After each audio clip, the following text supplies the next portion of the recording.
네, 여행과 인문학 이제 스페인 편 세 번째 시간이고요. 오늘은 작가 세르반테스 알아보도록 하겠습니다. 지난 시간에는 스페인의 레판토 해전과 영국과의 전쟁, 어쩔 수 없이 청혼 거절, 엘리자베스 여왕이 청혼 거절로 시작된 이 전쟁에 대해서 알아봤습니다. 그럼 오늘 작가 세르반테스 이 두 전쟁 모두 참가했다고 했는데 이 이후에 세르반테스는 어떤 일을 했고 또 어떤 사람이었는지 어떻게 해서 또 작품 돈키호테가 나왔는지 알아보도록 하겠습니다. 레판토 해전에서는 왼팔을 잃는 부상을 당했어요. 그리고 또 영국과의 전쟁 직접 참여하지 않았지만 군사식량 조달원으로서 물자 구하는 일을 했습니다. 그럼 본격적으로 세르반테스에 대해서 알아보겠습니다. 지금 보시는 동상은 바로 돈키호테와 돈키호테의 진짜 없어서는 안 될 인물이죠. 산초의 동상입니다. 마드리드 시내에 있는 스페인 광장에 있습니다. 이 동상들 뒤쪽에 앉아 계신 분이 조각되어 있는데요. 그분이 바로 돈키호테의 저자 세르반테스입니다. 여러분 혹시 돈키호테 아시나요? 제가 이렇게 물어보면 다 안다고 하세요. 만화로 어렸을 때부터 정말 많이 나왔고 대부분 어렸을 때 보았다라고 이렇게 말씀하시더라고요. 그런데 또 대부분 또 무슨 이야기냐 이렇게 물어보면 미치광이 노인이 이 풍차하고 싸우는 그 얘기 이렇게 말합니다. 그런데 정말 돈키호테를 모두 다 읽어보신 분하고 제가 물어보면 아무도 없을지도 몰라요. 책이 엄청 두꺼워요. 돈키호테 1권, 2권으로 되어 있는데요. 2권 합치면 2000페이지 가까이 됩니다. 돈키호테의 저자 세르반테스는 스페인에서 어땠을까요? 스페인의 국민 작가입니다. 세르반테스가 정말 근데 그만큼 대단한 인물인가요? 우리 만화로 봤던 그 책, 그거 쓴 사람이 그렇게 정말 대단한 사람인가요? 라고 묻는다면 그렇습니다. 세계 3대 문호는 누굽니까? 셰익스피어, 세르반테스, 그리고 괴테입니다. 우리 교재에 여행으로 바라본 문화 이거 쓰면서 제가 6명의 작가를 만나고 그들이 살았던 지역을 가봤는데요. 저한테 어떤 작가가 제일 좋았냐 그렇게 물어본다면 저는 단연코 세르반테스를 고를 거예요. 물론 작가하고 작품은 좀 다른 경우도 많아요. 작품은 좋은데 나 작가 조금 생애를 공부하다 보면 좀 이거 좀 아닌데? 약간 실망스러운 부분이 한두 번이 아니었어요. 그런데 세르반테스는 삶도 그렇고 이 책도 그렇고 도대체 어떻게 이렇게 힘들게 살았던 사람이 이렇게 위트와 유머가 넘치고 세상을 이렇게 아름답게 볼 수 있을까? 저는 특히 사람들을 따스하게 바라보는 그 점이 정말 놀라웠어요. 저는 그런 점에서 정말 세상에 다시 없을 작가라고 생각합니다. 그럼 저 혼자 그러는 거냐? 아니에요. 돈키호테는 세계 최초의 근대 소설입니다. 그리고 모두 알려있는 것처럼 근대 문학의 시작은 세르반테스와 셰익스피어로부터 시작되었다라는 말이 있습니다. 물론 셰익스피어와 세르반테스는 같은 시기에 활동했고 정말 이게 진짜 말도 안 되는데 우연히 한날 한시에 죽게 됩니다. 그 사망일은 바로 1616년 4월 23일입니다. 그래서 이날은 바로 세계 책의 날로 정해졌습니다. 셰익스피어는 희곡 중에서 연극 대본을 썼기 때문에 매우 스케일이 제한적이에요. 무엇보다 저는 셰익스피어한테 사실 실망한 거는 이미 나와 있는 다른 작가가 썼던 글을 다시 이렇게 이걸 편집이라고 하죠. 이렇게 해서 만든 경우들이 많습니다. 그런데 돈키호테는 이전에 한 번도 볼 수 없었던 현대적인 기법으로 이 세상을 풍자하고 있다는 점에서 정말 놀라운 소설입니다. 스페인의 화가 피카소가 돈키호테 발간 300주년을 기념해서 그린 사파입니다. 또 한 명의 유명한 스페인 화가가 있죠. 달리도 있습니다. 돈키호테 사파를 그린 것으로 유명하죠. 그리고 스페인 국왕 펠리페 3세 길가에서 사람들이 책을 들고 있다가 울다가 웃고 막 이런 사람 있으면 아, 저자는 미친 것이 아니라 돈키호테를 읽고 있는 게 틀림없다. 이렇게 이야기할 정도로 이 책은 스페인에서 대박이 납니다. 그리고 이 책은 진짜로 보면 정말 너무 웃겨요. 그리고 눈물이 나는 이야기도 많습니다. 스페인에는 세르반테스가 그려진 돈이 있습니다. 동전인데요. 자그마치 3개예요. 아니, 한 인물이 10센트, 20센트, 50센트. 아니, 어떻게 다 세르반테스 얼굴로 이렇게 새길 수 있습니까? 그만큼 스페인에서 세르반테스는 국민 작가입니다. 우리나라 동전을 생각해 본다면 세르반테스가 얼마나 대단하고 위대한 사람이어서 이렇게 스페인에서 정말 이렇게 3개의 동전에다 넣었는지 알 수 있겠죠. 국가의 화폐에 이렇게 많이 넣을 수 있을까? 이런 생각 정말 들었을 것 같습니다. 세르반테스에 대한 자부심, 자긍심 정말 많이 느껴지시죠? 네, 스페인에서는 또 세르반테스의 이름을 딴 상이 있습니다. 이름하여 세르반테스 상입니다. 바로 스페인 문화부가 세르반테스를 기리고 스페인어를 활용하는 그런 국가들을 고무시키기 위해서 1975년에 제정했습니다. 이 스페인권, 에스파냐권을 대표하는 문학상인데요. 라틴의 노벨상으로 불리고 있습니다. 또 에스파냐 문학의 노벨상이다 이렇게 불리고 있습니다. 이 상의 시상식은 바로 세르반테스가 사망한 날, 아까 그 세계 책의 날 며칠이었죠? 매년 4월 23일에 이 시상식이 열립니다. 그리고 이 열리는 곳은 바로 세르반테스가 태어난 알칼라 지역에서 알칼라 대학교에서 시상식을 합니다. 사실 세르반테스가 이렇게 훌륭한 책을 썼고 정말 베스트셀러 작가가 됐지만 이 세르반테스는 어디서 태어났는지 어디서 죽었는지 나중에 스페인에서 연구해서 알려졌습니다. 어쨌든 교회를 찾았고 그곳에서 세르반테스가 세례를 받았다는 그 기록을 찾게 된 곳이 바로 알칼라 지역입니다. 이 세르반테스상 시상식 상금은 한 1억 3천만 원 정도 되는데요. 지금 사진에 보이는 뒤쪽에 서 있는 분이 현재 스페인 국왕 펠리페 6세입니다. 그리고 옆에는 앵커 출신 스페인 왕비도 참석을 합니다. 세르반테스는 스페인에서만 유명한 거 아니에요. 절대 아닙니다. 사실 전 세계에서 작품 돈키호테는 성경 다음으로 가장 많이 팔리고 지금도 꾸준히 읽히는 베스트셀러이면서 스테디셀러인 책 중에 하나입니다. 게다가 노르웨이 노벨 연구소에서는 세계에서 정말 유명한 작가 100인을 선정하고 그분들에게 문학사상 중에서 최고이고 가장 중요한 작품 하나만 골라달라고 했는데요. 그래서 그 중에서 Best and Most Central Works로 바로 돈키호테가 1등으로 선정됩니다. 돈키호테는 다른 장르나 매체의 예술가들에게 정말 탁월한 영감의 원천이 되어서 이 소설을 바탕으로 한 연극, 오페라, 발레, 만화, 뮤지컬 정말 유명합니다. 과거의 작품이지만 동시에 지금까지도 여러 장르로 공연되기 때문에 현재의 작품이고 또 미래에도 살아남을 작품이 바로 돈키호테가 아닌가 생각합니다. 우리나라에서는 돈키호테와 세르반테스 이야기를 뮤지컬로 만든 이 맨 오브 라만차 뮤지컬이 거의 매년 공연됩니다. 맨 오브 라만차는 원래 미국 브로드웨이 뮤지컬입니다.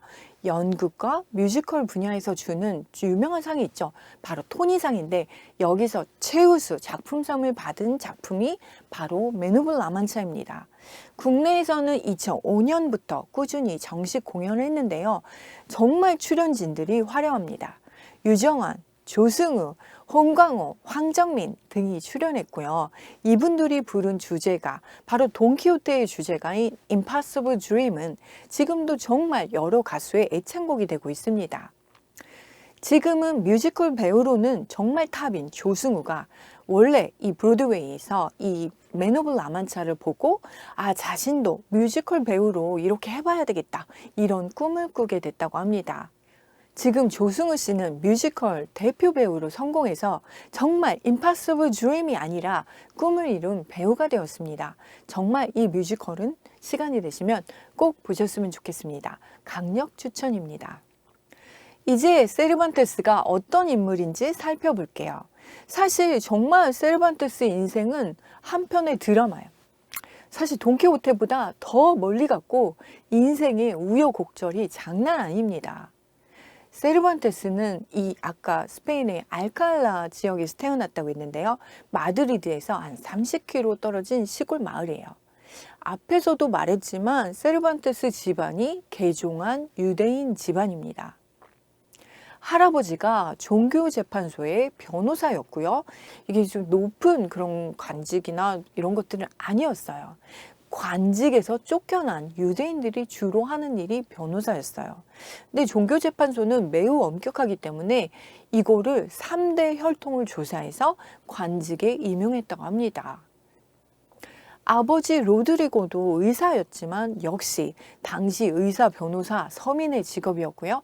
사회적 멸시 그리고 보수도 매우 적어서 경제적으로 정말 힘든 생활을 했습니다. 1551년에는 빚 때문에 전 재산이 다 차압되고 투옥되고 해서 어려운 생활하고 모든 걸 다 뺏기고 어쩔 수 없이 마차 한 대에 식구들이 모두 다 타서 생활하는 그런 떠돌이 생활을 하게 됩니다. 네, 하급 귀족 이달고. 이달고는요, 스페인에만 있는 하급 귀족 자귀입니다. 이달기아를 가진 사람을 가리키는데요. 세르반테스도 이달고였고 돈키호테도 이달고로 등장합니다. 우리나라로 치면 양반 정도? 근데 이름뿐인 양반 정도라고 보시면 되겠습니다. 귀족이라는 긍지를 갖고 그렇지만 몰락한 귀족으로 그려지는 그런 분위기라고 보시면 되겠습니다. 세르반테스 가족은 이 마차 한 대로 떠돌이 생활을 했기 때문에 그럼 세르반테스가 학교 안 갔어요? 네, 안 갔어요. 아니 근데 아까 2000페이지라고 했는데 그거 어떻게 써요? 공부를 하긴 했습니다. 어떻게?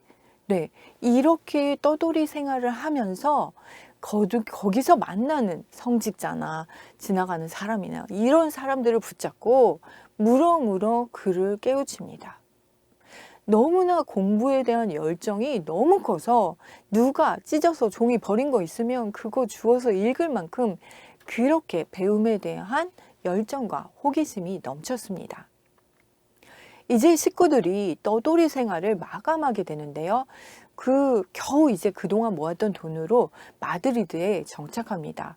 이유는 세르반테스 형과 세르반테스가 아버지를 도와서 같이 했었는데 형 로드리고가 군대를 입대하면서 어쩔 수 없이 이제 마드리드에 정착하는데요. 세르반테스는 아버지 일을 돕는 대신 저는 공부를 하고 싶습니다 해서 인문학자인 당시 그 지역에서 유명한 인문학자인 오야스 교수를 찾아가서 라틴어와 다른 과목을 배웁니다. 일종의 알바 같은 건데요. 세르반테스는 돈을 받지 않고 집안일을 해주고 대신 자신에게 공부를 가르쳐 달라고 오야스 교수를 졸랐습니다. 오야스 교수 입장에서 세르반테스 어땠을까요? 너무 예쁘죠. 공부 열심히 하는 학생 너무 좋습니다. 너무나 성실하고 공부도 열심히 했기 때문에 이 스승의 눈에는 정말 기특한 제자였겠죠. 그래서 오야스 교수는 마침 로마에서 교황에서 특사로 온 아카비바에게 이곳을 안내해 줄 사람으로 물론 제자도 되게 많았을 텐데 세르반테스를 추천해 줍니다. 세르반테스가 라틴어를 또 금세 배워요. 그러니까 언어는 타고났다. 제가 글을 보면 이거 타고난 천재가 아닌가 이런 생각이 듭니다. 네, 교황의 특사로 온 아카비바가 너무나 고마웠어요. 세르반테스가. 그래서 로마로 돌아갈 때 또 세르반테스도 같이 데리고 갑니다. 그리고 이분은 후에 추기경이 되기도 합니다. 아카비바의 수행원과 비서일을 하면서 이탈리아 곳곳을 다니면서 정말 틈틈이 이탈리아 문학을 접하게 됩니다. 이탈리아는 당시 문학하면 최고봉인 곳이었기 때문에 지금으로 치면 서울인 거죠. 여기서 공부를 할 수 있으니까 너무 신이 났어요. 근데 그때 바로 전쟁 준비를 하고 전쟁이 일어납니다. 세르반테스가 이 로마에 갔을 때 이 레판토 해전이 일어나게 되고요. 이 전쟁 준비가 한창일 때 세르반테스 이제 22살인데요. 말단 귀족의 자제로서 해군 소위로 나폴리 주둔 스페인 보병연대 자원 입대합니다. 세르반테스는 이렇게 레판토 해전에 참가하게 되었습니다. 근데 사실 이 레판토 해전에서 세르반테스가 정말 영웅적으로 싸우다가 다친 거면 좋겠는데 그게 아니고 열병에 걸려서 선실에 누워있다가 대포가 터지는 바람에 나오다가 이렇게 다친 거, 이게 이제 전해지고 있습니다. 세르반테스는 이제 치료가 끝나고 다시 나폴리 수비대에 복귀를 합니다. 근데 하루하루가 너무 희망도 없고 그대로 그냥 정말 이제 손도 이렇게 되고 어떻게 집으로 로마 지금 나폴리는 로마에서 좀 밑인데요. 여기서 스페인까지 가야 되는데 그럴 수도 없고 그래서 그렇게 있는데요. 형이 찾아옵니다. 그것도 15년 만에 형 로도리고가 동생이 지금 이러이러한 이야기를 듣고 찾아옵니다. 그리고 형이 와서 거기 있는 위에 높은 분들한테 가서 막 난리를 치죠. 내 동생이 레판토 해전에 싸우다 이렇게 지금 팔까지 부상당하고 이렇게 됐는데 여기서 뭐 하는 거냐? 추천서 써달라. 이렇게 강력하게 이야기해서 해군 제독의 추천서를 동생이 받도록 도와줍니다. 그리고 형제는 이제 스페인으로 돌아갈 희망에 부풀어서 배를 탔습니다. 그런데 이 추천서 정말 화근이었습니다. 스페인으로 돌아가던 배가 이 해적선을 만납니다. 이거 바르바리라고 하는데요. 알제에 있는 그 북아프리카 해적들. 제가 아까 북아프리카 해적들 이슬람 쫓겨나서 그 사람들이 해적이 됐다라고 했는데 이 해적선에 납치돼서 형제가 모두 노예로 팔려가게 됩니다. 이 사람들은 이 두 형제에게 몸값을 매기는데요.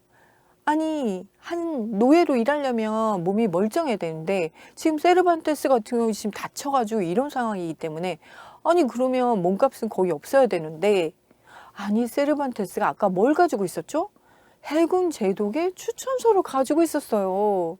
이 해군 제독의 추천서 때문에 아니 세르반테스 말도 안 되게 높은 몸값을 매겨집니다. 이게 몸값이 매겨지면 노예로 팔려가서 일을 또 하지만 누군가 몸값을 내주면 다시 자유인이 되기도 합니다. 이 소식을 들은 집에서는 어떻게든 형제를 데려오려고 하지만 세르반테스 집안이 형편이 너무 안 좋습니다. 그래서 어쨌든 높은 몸값에 매겨졌기 때문에 세르반테스 거의 포기하고 탈출해야 되겠다. 탈출 시도를 합니다.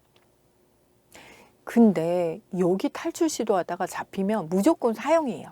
왜냐하면 한번 탈출했던 사람을 살려두면 다른 사람들도 탈출해야 되겠다 이런 생각을 하기 때문에 정말 목숨을 부지하기 힘듭니다.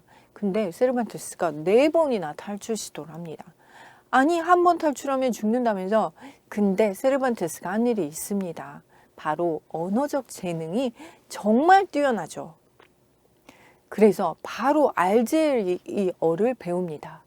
이 알제어를 배워서 그냥 자기가 잡혔을 때 이야기를 하는 거죠. 워낙 언변이 뛰어나고 언어 능력이 정말 뛰어난 사람이라서 다른 사람의 마음을 이렇게 움직이는 말을 잘했다고 합니다. 내가 이러이러해서 탈출했다.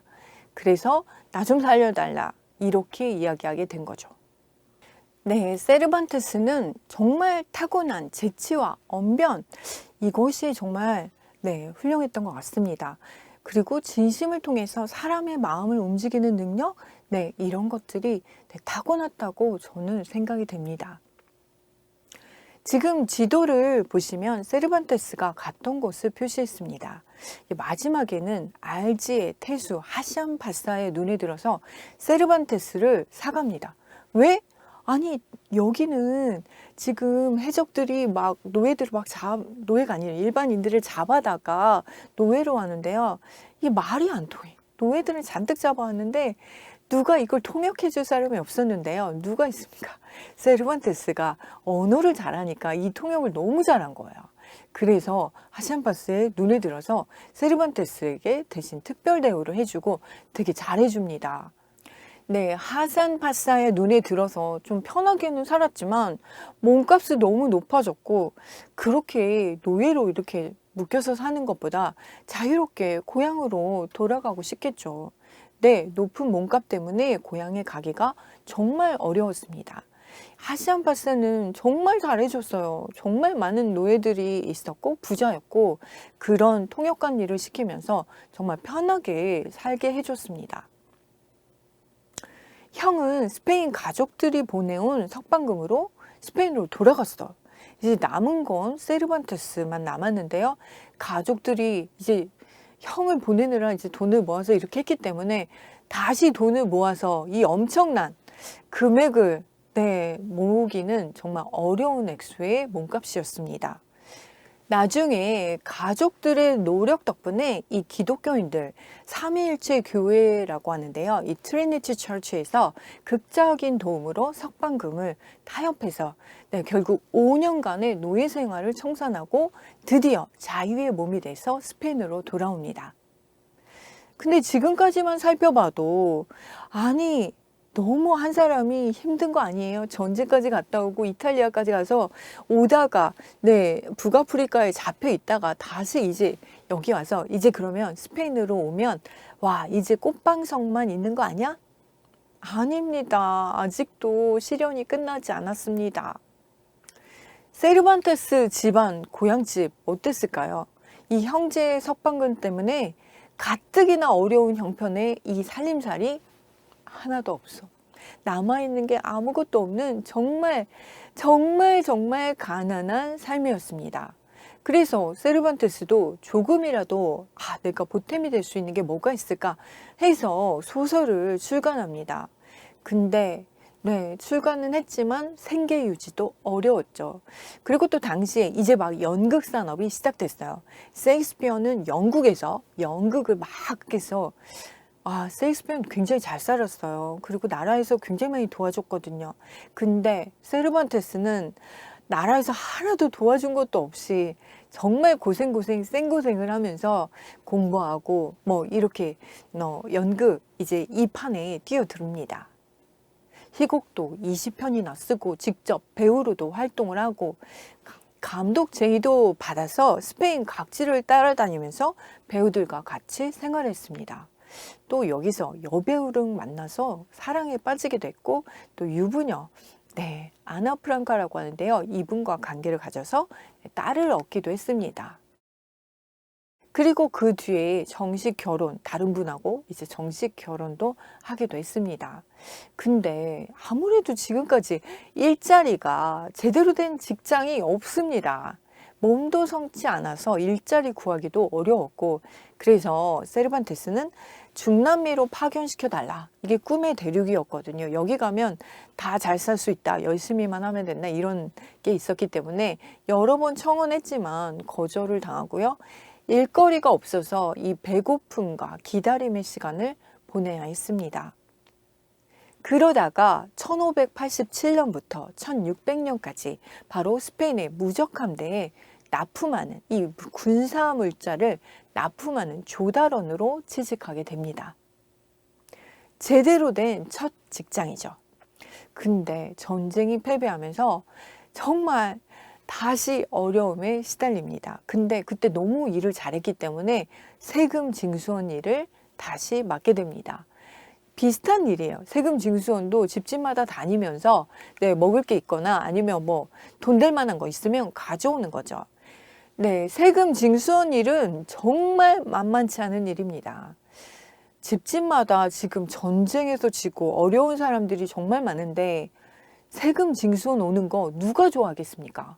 완전 문전박대죠. 근데 세르반테스가 이 일을 잘했다? 도대체 이게 무슨 말입니까? 책의 기록에 의하면 세르반테스가 몸도 성지 않고 그분들한테 집집마다 가서 돈 될 거 있으면 좀 내주세요. 이렇게 하지 않았다고 합니다. 세르반테스는 그냥 이야기를 들어주고 자기 이야기도 같이 하면서 그래서 그냥 마음이 통하게 그렇게 뭐 물건 나 아무것도 괜찮아요. 저 안 괜찮으니까 그냥 쉬었다 갈게요. 이렇게 하고 있었다고 합니다. 집집마다 세르반테스를 만난 사람들은 굉장히 감동받아서 그렇게 가다가 너 가서 아무것도 못 걷어왔다고 혼날 테니까 내가 줄게. 없는 살림에 이거저것 가져다 세르반테스에게 줬다고 합니다. 세르반테스는 이때도 말을 굉장히 잘했던 것 같습니다. 그러니까 사람의 마음을 진심이 통하는 그런 말들을 정말 잘했던 것 같습니다. 그런데 사건이 하나 일어납니다. 원래 수도원에 종교시설 이런 데서 세금은 거둘 수 없습니다. 귀족들 그 다음에 종교시설 절대 세금 내지 않습니다. 근데 정말 일반 시민들은 너무나 먹고 살기 힘들었기 때문에 세르반테스는 그걸 알면서도 이 수도원 소유의 밀을 그냥 시켜서 사람들 시켜서 다 걷어갔습니다. 그리고 이 일 때문에 감옥에 투옥됩니다. 또 한 번 감옥에 가는 사건이 있는데요. 세르반테스가 또 돈으로 받은 것도 있고 하니까 들고 다닐 수 없으니까 은행에다 맡겼는데 이 은행이 파산하면서 이 착오가 겹치고 해서 옥살이를 7개월이나 하게 됩니다. 아니 그럼 세르반테스는 도대체 책은 언제 씁니까? 네, 이 감옥에서 쓴 책이 바로 돈키호테입니다. 세르반테스 나이 57세 노인입니다. 여러분, 당시 57세는 내일 죽어도 이상하지 않은 나이입니다. 정말 노인인 그런 나이인데요. 이때 그냥 집에서 편하게 쓴 것도 아니고 감옥에 갇혀서 그 안에서 쓴 책이 바로 돈키호테라니 정말 놀랍지 않습니까? 세르반테스가 1605년에 돈키호테를 출간하자마자 완전 책이 완전 매진됩니다. 인기가 엄청났습니다. 세르반테스의 책들은 미국까지 번역이 돼서 막 난리가 났어요. 유럽은 말도 못해요. 세르반테스 책 달라고 난리예요. 근데 사실 세르반테스 그러면 이제 좀 형편이 나아졌을까요? 아닙니다. 정말 땡전 한 푼 받지 못했습니다. 이유는 세르반테스가 저작권을 정말 헐값에 넘겼어요. 네, 세르반테스는 아니 이런 주인공 미치광이 이야기를 누가 읽겠어? 라고 생각해서 정말 몇 푼의 돈으로 저작권을 넘겼다고 합니다. 완전 이 돈키호테 이 책은 완전 베스트셀러, 완전 센세이션을 일으켰습니다. 그러면 세르반테스 어쨌든 돈은 못 벌었지만 명성은 얻었을 테니까 그래도 세르반테스 좀 이제 형편이 나아졌지 않을까요? 아닙니다. 네, 또 한 번 감옥에 가게 됩니다. 이 책이 나온 그 해에 정말 평판이 좋지 않은 어떤 사람이 있었는데 이 사람이 세르반테스 집 앞에서 죽어가고 있는 거예요. 그것도 칼을 맞아서. 아니 그래서 어쩔 수 없이 자기네 집 앞에 쓰러져 있으니까 식구들이 데리고 들어가서 치료를 하는데 아니 이 사람이 죽어버린 거예요. 아니 그러면 이게 누가 잘못입니까? 근데 어처구니 없게 또 세르반테스 가족 모두가 살인죄로 체포가 됩니다. 나중에 풀려나긴 했지만 아니 세르반테스 아니 도대체 정말 너무 힘들게 사는 거 아니야? 지금 감옥만 이게 몇 번 왔다 갔다 하는 거야. 돈을 모아도 지금 시원찮은 판에 돈 문제도 시비가 엄청 많이 있어서 분쟁에 휘말리고 정말 끊임없이 고통을 받습니다. 게다가 돈키호테가 인기가 있자 아니 10년 만에 돈키호테 2권이 출간됩니다. 근데 이거 세르반테스가 쓴 거 아닙니다. 아니 이게 무슨 말이에요? 아니 돈키호테를 세르반테스가 아니면 누가 씁니까? 네, 다른 작가가 씁니다. 아벨레네다라는 사람이 무단으로 아니 돈키호테가 인기가 있다고 해도 그렇지 어떻게 자기가 2권을 냅니까? 그렇게 내버려요. 그래서 어쩔 수 없이 세르반테스도 돈키호테 속편을 출간하게 됩니다. 그리고 서문에다 이런 얘기를 써요. 저 같으면 정말 이 아류 작가 정말 진짜 한 대 쥐어받고 정말 너 이럴 수가 있어?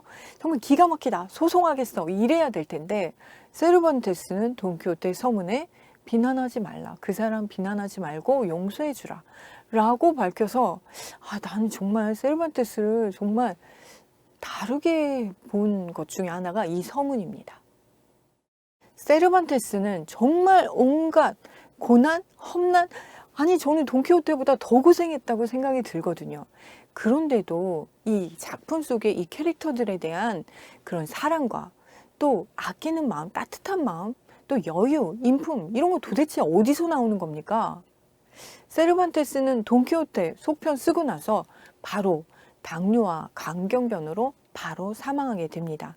그래서 실질적으로 마지막 돈키호테 2편이 그의 마지막 작품이 됐습니다. 물론 다른 책 하나도 있지만 네, 돈키호테의 2편을 쓰고 이제 돌아가셨다. 이렇게 보시면 되겠습니다. 네, 세르반테스의 생애를 이렇게 살펴봤습니다. 근데 남은 시간 동안 여러분한테 정말 소개하고 싶은 스페인 화가들이 있습니다. 아까 살짝 소개했는데요. 스페인 화가 피카소입니다. 물론 우리가 입체파 화가로 잘 알려져 있고 여러분 미술책에서도 많이 보셨을 거예요. 아비뇽의 처녀들 뭐 이런 거 보셨죠? 바로 스페인의 말라가 출신인데요. 마드리드 왕립 미술학교를 다녔습니다. 네, 피카소는 어떻게 보면 또 그림보다 피카소의 여인들로 또 유명하죠. 7명이 있었는데요. 그 여인들을 만날 때마다 피카소의 그림이 완전 틀려집니다. 저는 그 중에서 오늘 여러분에게 소개하고 싶은 작품은 게르니카입니다. 게르니카는 스페인의 북쪽에 위치한 정말 조용한 마을인데요. 이게 1937년에 에스파냐, 이 스페인 내란 중에 이 프랑코가 지원하는 독일이 여기서 신무기를 테스트합니다. 이걸 허락을 해주죠. 그래서 독일이 히틀러가 여기 와서 비행기 와서 이 평화로운 마을을 하루아침에 쑥대밭으로 만들어버린 사건이 바로 게르니카입니다. 이것을 그림으로 표현한 게 바로 이 게르니카 작품인데요. 크기는 여러분 강의실의 한 벽면, 기른 쪽 벽면처럼 그 정도 크기가 되고요. 사실 우리나라에도 여러 번 전시가 되었던 작품입니다. 다음 화가는 벨라스케스입니다. 저희 대표적인 작품이 시녀들이라는 작품인데요. 여러분 혹시 보셨습니까? 이 그림에 나와 있는 이 그림을 그리고 있는 사람이 바로 벨라스케스고요. 그러면 아니 황제하고 부인 왕비 어디 있어? 라고 하시면 거울 속에 이렇게 보여집니다. 그리고 이 작업실에 지금 보시면 이렇게 난쟁이들이 좀 보이고 네, 공주 같은 그런 분들도 보입니다. 근데 난쟁이들이 왜 여기 있지? 라고 생각하시겠지만 네, 유럽에서는 이 왕가에서는 로열 블러드죠. 순수 혈통을 열망해서 이 자기네끼리 결혼을 시켰습니다. 근데 스페인 쪽에는 유전병이 생겼는데요. 난쟁이들이 많이 나왔어요. 그리고 오스트리아 이쪽에서는 주걱턱이 많이 나왔죠. 그래서 오스트리아 마리아 왕자네는요, 이 주걱턱 때문에 이거 유전병이거든요. 이 주걱턱이 있었고요. 러시아 쪽에서는 혈유병이 있습니다. 그래서 이 지금 스페인 쪽에 난쟁이들이 많이 나오기 때문에 왕가에서 많이 나오기 때문에 왕궁에 난쟁이들을 많이 데려다 놨어요. 혹시라도 이제 왕가에서 난쟁이가 나오더라도 이상하지 않게 느끼게 살라고 난쟁이들이 많습니다. 벨라스케스의 그림 중에서 지금 이 그림은 거울을 보는 비너스인데요. 현재 런던에 있습니다. 내셔널 갤러리에 있는데요. 저도 작은 그림 하나만 사왔습니다. 너무 예뻐서. 고야는 피카소에게 정말 많은 영향을 준 화가로 유명합니다. 이분도 궁정화가인데요. 대표 작품으로는 여러분 옷 벗은 마야, 옷 입은 마야 이런 작품이 있습니다. 원래 그린 그림은 옷 벗은 마야예요. 근데 위에서 난리가 난 거죠. 이 옷을 벗겨서 그리면 어떡하냐, 옷을 입혀라 했는데 고야가 그 위에다가 옷을 입힌 게 아니라 그냥 아예 옷 입은 마야를 그렸죠. 근데 이 옷을 벗게 그린 것 때문에 종교재판소에 회부돼서 나중에 이게 큰일 날 뻔하기도 합니다. 프랑스로 망명합니다. 고야의 작품 중에서 스페인 역사를 알 수 있는 작품이 있습니다. 그게 바로 1808년 5월 3일의 처형이라는 작품인데요. 나폴레옹이 스페인을 점령하고 자신의 동생인 조세프 보나파르트를 스페인 왕으로 올립니다. 그러자 시민들이 아니 이게 말이 돼? 우리 왕 어디 가고 갑자기 프랑스 사람이 이게 이렇게 난리가 나죠. 그러자 민간인들에게 학살하고 총을 쐈던 사건이 바로 5월 3일의 처형의 이 고야의 그림에 잘 보실 수가 있습니다. 이 그림도 마드리드의 프라도 미술관에 있습니다. 네, 마지막 화가는 스페인의 돈키호테 같은 화가 달리입니다. 20세기 초현실주의 화가죠. 정말 기괴하고 다닐 때도 완전 옷차림이 완전 파격. 아니 정말 이렇게 독창스럽게 옷을 입고 정말 기발한 이런 생각들을 했던 사람이 바로 달리인데요. 그래서 사람들은 달리 보고 미쳤다, 미친 사람이다, 광인이다 이런 얘기가 많습니다. 달리는 현실 세계를 그린 게 아니라 이 꿈의 세계를 그렸습니다. 그래서 자신의 꿈속에 그런 상상의 세계를 그린 걸로도 유명하고요. 또 미술 감독으로 영화에도 출연하기도 합니다. 근데 정말 놀라운 사건이 하나 있는데요. 밀레의 만종을 매일 가서 봤습니다. 그러니까 달리는 밀레의 만종을 굉장히 감동받아서 이 그림을 매일 봤는데 아니 밀레의 만종에 나오는 지금 이 바구니 이거 감자 바구니 아니다. 이렇게 이야기했어요. 미술관에서는 루브르 박물관이었는데요. 아니 그럴 리가 없다라고 했는데 나중에 엑스선 검사를 했더니 아니 충격적이게도 관이 발견된 거예요. 그래서 감자 바구니가 아니라 죽은 자식을 묻으려는 그런 그림을 그리려고 했는데 나중에 이제 감자로 덮어놓은 것이 발견됐습니다. 아, 달리는 정말 다른 사람과는 다르게 본 것 같습니다. 자, 오늘 세르반테스의 생애와 스페인 화가들에 대해서 배웠습니다. 다음 시간에는 세르반테스의 돈키호테에 대해서 본격적으로 공부하도록 하겠습니다.